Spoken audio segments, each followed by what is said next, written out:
আজকে করব মোষের মাংস কষা।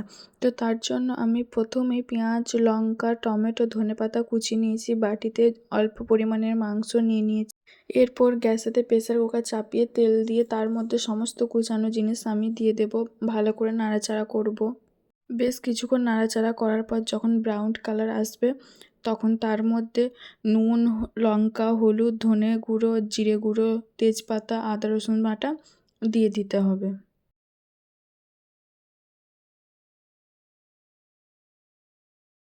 সমস্ত কিছু দিয়ে ভালো করে মিক্স করে নিতে হবে। মিক্স করে নেওয়ার পর যখন তেলগুলো সাইডে উঠে যাবে তখন মাংসটা দিতে হবে। মাংসটা দিয়ে ভালো করে নাড়াচাড়া করে নিতে হবে।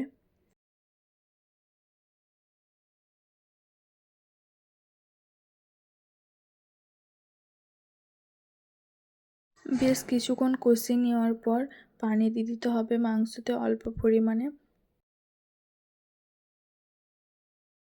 এরপর প্রেসার কুকারের ঢাকনাটা লাগিয়ে দিয়ে 7টা সিটি আমি দিলাম। এটা যেহেতু মোষের মাংস তাই লো ফ্লেমে রেখে।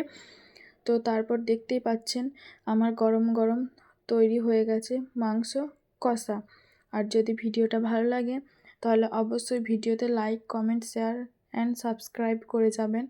তো ভিডিওটা দেখার জন্য ধন্যবাদ। থ্যাংক